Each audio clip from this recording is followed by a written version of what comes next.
Втор дневник на Канал Плюс. Добро вечер. Почнуваме веднаш по кратката најава. Останете со нас.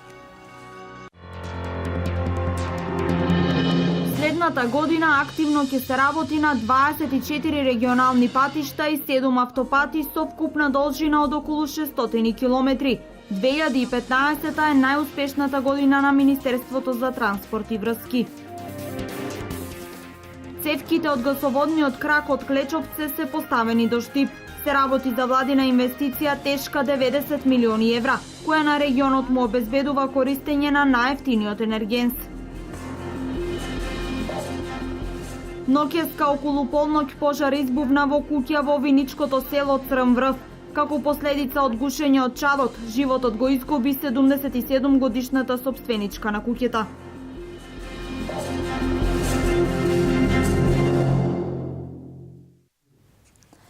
Владата го изгласа законот за слободни здравствени зони. Се предвидува изградба на болници со кои ќе се развива здравствениот туризам. Инвеститорите кои ќе вложат во развој на здравствениот туризам во земјава ќе добијат даночни ослободувања најмалку 10 години. Овој проект ќе придонесе за трансфер на нови знаења, технологии и вештини во здравството, вработување и привлекување туристи, истакна премиерот Груевски. Со законот, всушност, ние сакаме да мотивираме, да охрабриме инвеститори кои што се занимаваат со инвестиции во болници, во клиники, во здравство и така натаму, да инвестираат во овие слободни здравствени зони пред се и над се заради правење на здравствен туризам.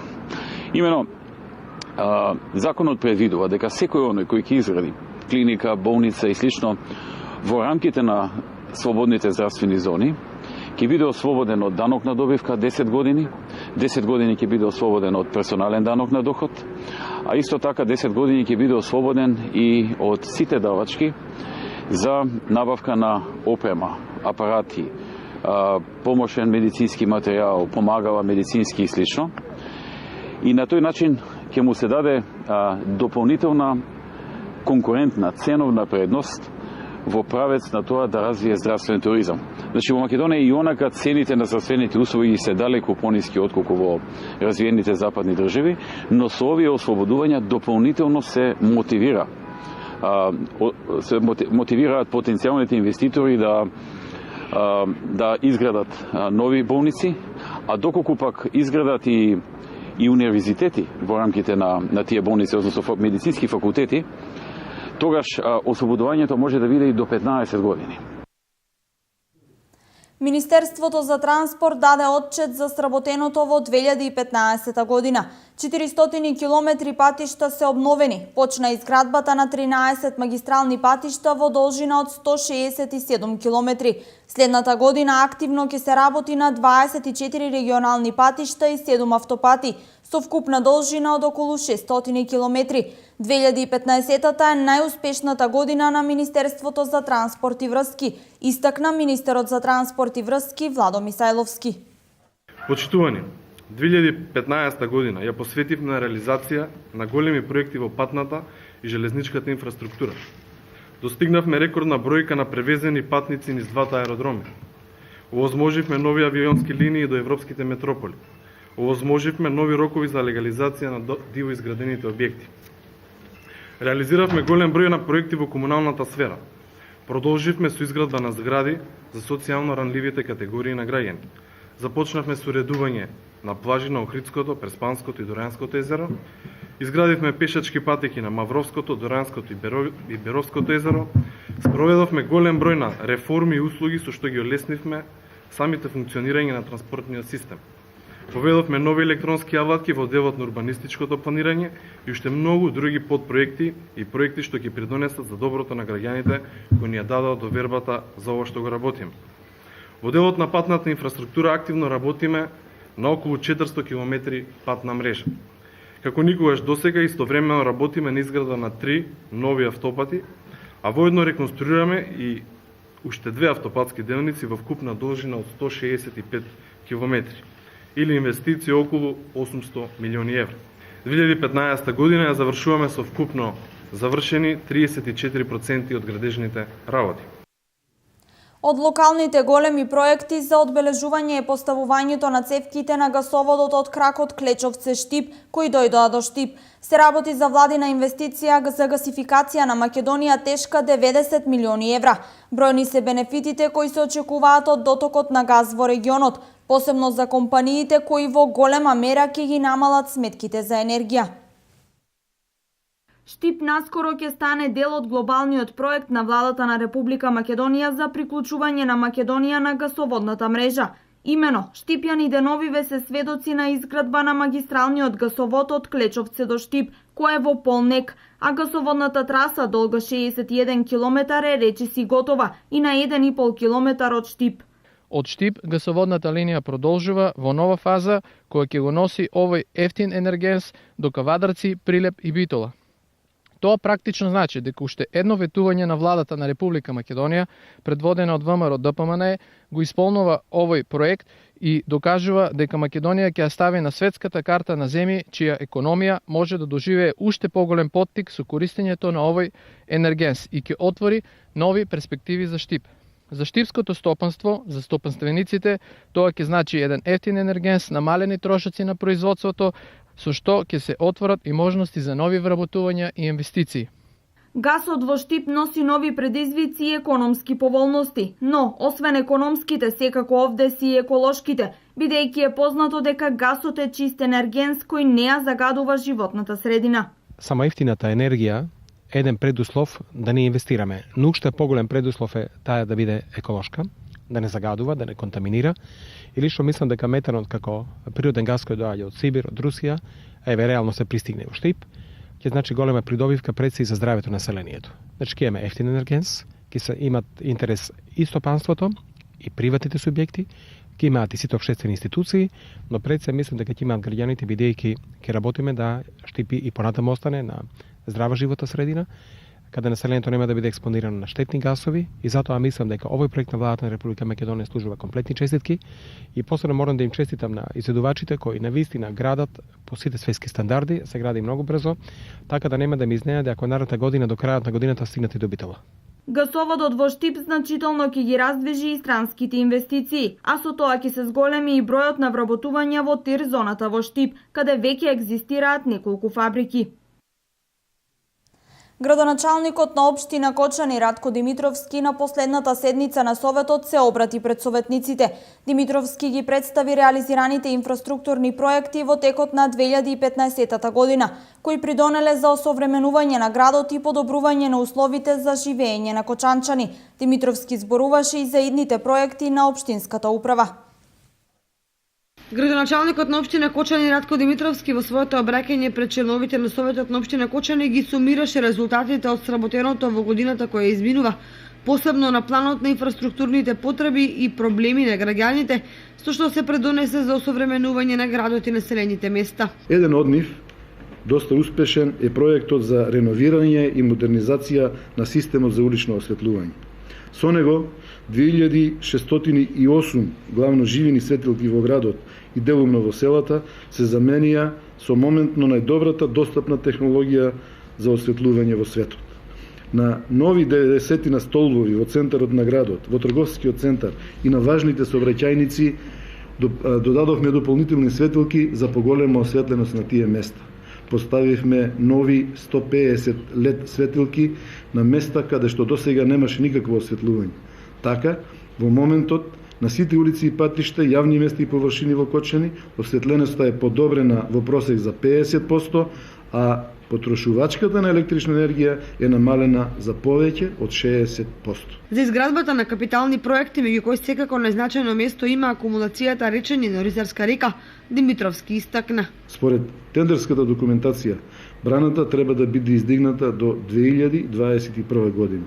Вкупната вредност на овој проект е процената на 27,3 милиони евра само за браната. Влезот на овој свеж капитал во значајна мера ќе придонесе за подобрување на економската состојба во Кочани и регионот. На терен е завршено пробивањето на патот со пропусти и дренажи, за што од владата на Република Македонија се наменети 3 милиона евра. Со проектот е предвидено изградба на потпорни зидови во должина од 840 метри. Патот ќе биде со коловозна ширина од 4,5 метри, со банкини и асфалт. Со акумулацијата речем, ќе се реши проблемот на водоснабдувањето на околу 90.000 жители од Кочани, Виница и микрорегионот во Кочанско поле. Градоначалникот Радко Димитровски во денешното годишно обраќање пред членовите на Советот за задачите и врските кои стојат пред општината во 2016 година истакна. Во 2015 година имавме и добри и тешки моменти, но со заедничко настојување верувам дека 2016 може и мора да биде уште поуспешна. Настојувањето за подобрување на стандардот на живење и надминување на политичките, етничките или други разлики, интересот на граѓаните за повисок квалитет на живење и поубава иднина на луѓето остануваат наша главна примерна определба. Отворени сме за диалог, демократски потези, соработка заради подобрата иднина на нашата заедница, на нашата општина. Почитувајќи ги принципите на отвореност, партиципативност, отчетност и самоодговорност, остануваме приврзаници на одговорната и ефективна локална власт, на која задоволните граѓани и се на прво место. На крајот од обраќањето, градоначалникот Димитровски на членовите на Советот на општина Кочани им честиташе новата 2016 година со желби за здравје, успех, берикет, убави семејни моменти и многу поводи за радост.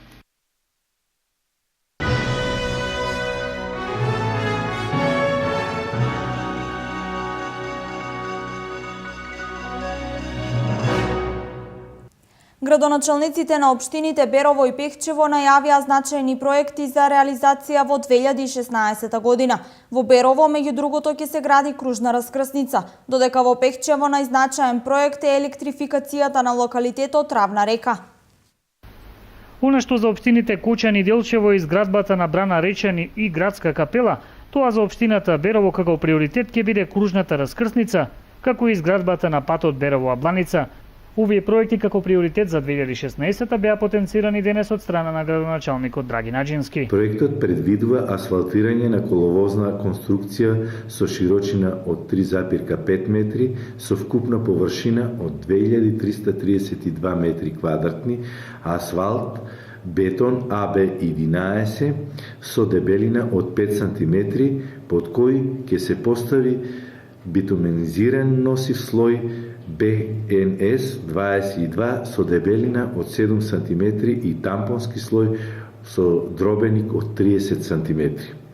Изградба на патот Берово-Абланица представува реализација на втората фаза од проектот за поврзување на туристичката населба, а опфаќа изградба на патот од завршувањето на асфалтниот пат во близина на манастирот Свети Гаврил и се поврзува со постоечки асфалтен пат во туристичката населба Абланица во должина од 1650 метри.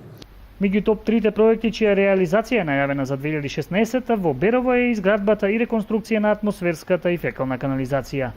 Проектот вклучува изградба на мрежа за атмосферска канализација во град Берово, проширување на секундарната мрежа за фекална канализација на Беровско езеро, реконструкција на главен колектор за фекална канализација лев и десен брег на река Брегалница во Берово, изградба на главен фекален колектор и доградба на дел од канализационната мрежа во село Владимирово, изградба на главен фекален колектор за населените места Пехчево и Чифлик и изградба на канализационна инфраструктура за населеното место Смојмирово.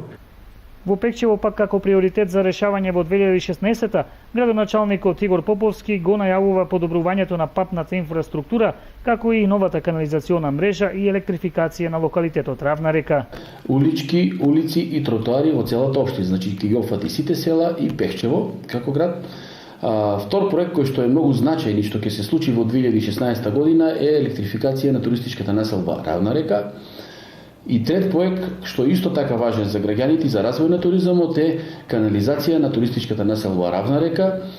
Можам да кажам дека првиот проект во асфалтирањето и улиците е во некаде во вредност од 500.000 евра, вториот проект е во вредност од 600.000 евра и третиот проект канализацијата е 250.000 евра.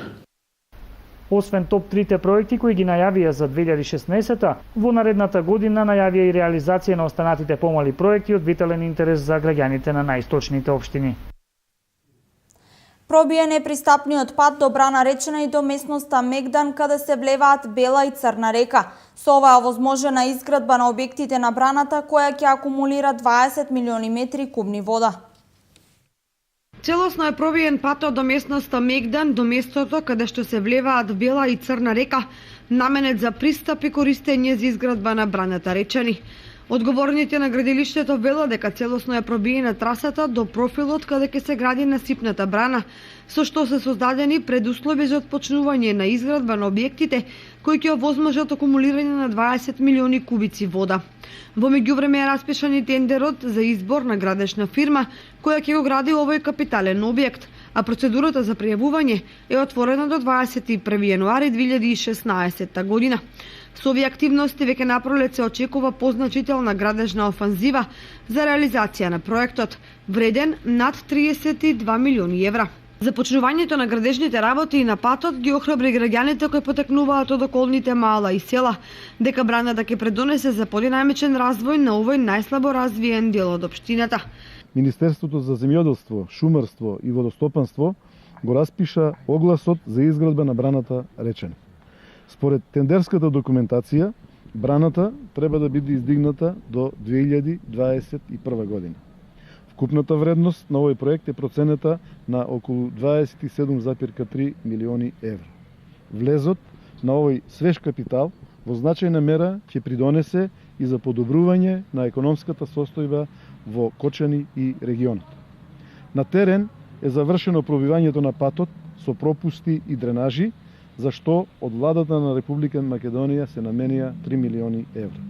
Со проектот е предвидена изградба на подпорни зидови во должина од 840 метри, а патот ќе биде со асфалтна коловозна ширина од 4,5 метри со банкини и асфалт. Со акумулацијата Речени ќе се реши проблемот за водоснабдување на околу 90.000 жители од Кочани, Виница и микрорегионот, како и наводнување на дополнителни површини кои што се предвидени за наводнување. Луѓето кои имаат своји имоти кои се простираат по бреговите на Вештачкото езеро се надеваат дека ќе пораснат цените на квадратен метар по основ на зголемен интерес за изградба на викендички покрај езерото. Браната ќе располага со чиста вода бидејќи низводно на Бела и Црна река нема индустријски капацитети и населби кои би ја загадиле, а се очекува развој на рибниот туризам и редица други дејности на и околу езерото. Рокот за изградба на највредната инвестиција во крајниот источен дел на државата е димензиониран на 60 месеци, а со незината реализација ќе се остварат повеќе стопански ефекти. Неделава започна да работи информацијскиот центар во Министерството за финансии, каде сите заинтересирани за проектот Купи куќа за млади секој работен ден ќе можат да се информираат за постапката за аплицирање за субвенционирано плаќање на стамбениот кредит за лицата до 35 години. Со оглед на тоа дека секој случај е различен, некаде недостасуваат пари за учеството, некаде недостасуваат пари за плаќање на ратата, некаде има комплицирана ситуација во семејството од аспект на наследство или прашања дали може да се надградува или доградува куќа и слично. За сите такви прашања и сите други прашања што граѓаните ги имаат околу постапката за полесно да користат средства од проектот Купи куќа за млади, Министерството за финансии значи на едно место ќе им ги дава тие информации. Секој ден граѓаните може да дојдат во зградата на Министерството за финансии и да ја добијат таа информација. И првиот ден имавме десетици граѓани кои што веќе дојдоа и се информираа за истото. Во следниот период планираме заедно со други државни институции да организираме каравани низ Република Македонија, слично како што направивме за проектот Купи куќа, купи стан. Значи ќе ги посетуваме градовите во Република Македонија и таму за младите лица до 35 години на едно место ќе ги даваме сите информации што се потребни за да можат сите луѓе во Република Македонија да се информираат навреме и да доколку се одлучат да ја искористат оваа одлична можност за нив. Ноќеска 45 минути по полноќ во село Црн Врв, Виница, во куќа во сопственост на Будим К, на возраст од 77 години. Од засега непознати причини во една од собите на приземјето настанал пожар. Како последица од чадот будимка се задушила и починала. Смртта е констатирана од доктор од здравствениот дом од Виница. Пожарот е локализиран од екипа на територијалната противпожарна единица од Виница.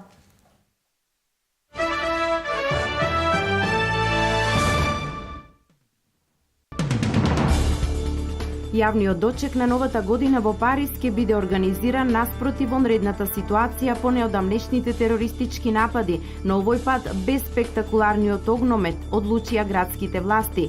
Одлуката уследи по повеќе дневно разгледување на ситуацијата од страна на париската полиција и Министерството за внатрешни работи на Франција, поради вонредната ситуација која во земјата е прогласена после координираните терористички напади на неколку локации во Париз. Австриската полиција предупредува дека за новогодишните празници можни се терористички напади во неколку метрополи на Европската Унија. Според нивните разузнавачки информации, терористите на Исламската држава планираат напади со огнено оружје и експлозиви. Споменати се неколку имења на потенцијални напаѓачи што се проверени и истрагата врз основа на тие проверки досега не даде конкретни резултати, вели виенската полиција во соопштението 6 недели после нападите на исламските милитанти во Париз во кои загинаа 130 лица. Полицијата во Виена порача земјите да ги засилат мерките за безбедност. Дополнителните безбедносни мерки вклучуваат следење на местата каде што се собираат многу луѓе, особено на манифестации и транспортни центри, како и зголемена контрола на идентитетот и зголемена предпазливост кон нешта во што може да се носат експлозиви, како што се торби или велосипедски корпи, се потенцира во полициското соопштение.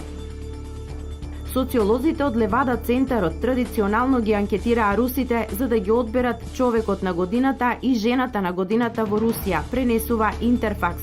Како и претходно за човек на годината, испитаниците го избраа председателот на Руската Федерација Владимир Путин.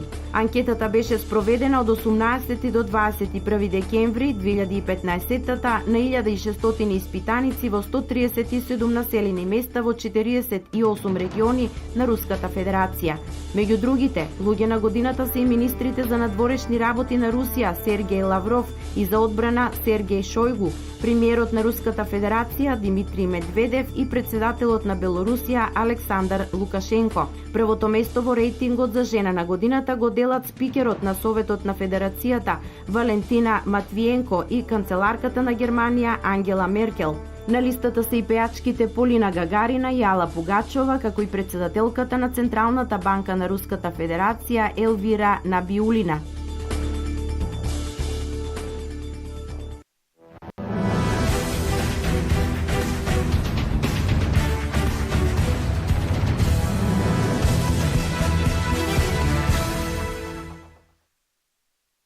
На 2 јануари започнува највозбудливото и најконтраверзното рели на светот Дакар рели. Трката започнува на 2 и завршува на 16 јануари. Ке се вози во Аргентина и Боливија и се разбира, тоа е нов предизвик за сите учесници. Крајот на една календарска година и почетокот на новата во светот на автомотоспортот веќе неколку децении наназад ја одбележува популарното Дакар рели. 37-то издание поради терористичките закани наместо во Африка ќе се одржи во Јужна Америка.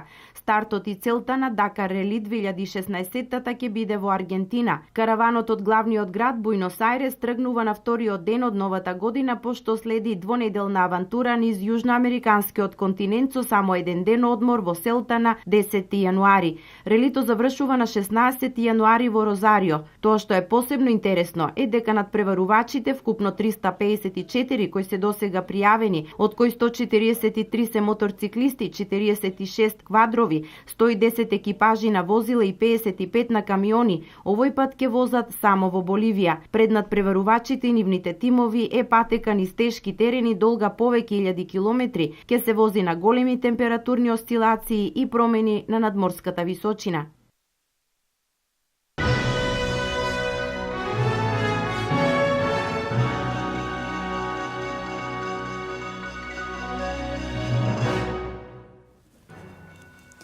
Ова е се во ова издание на Дневникот. Со нови содржини се гледаме утре. Имајте пријатна вечер.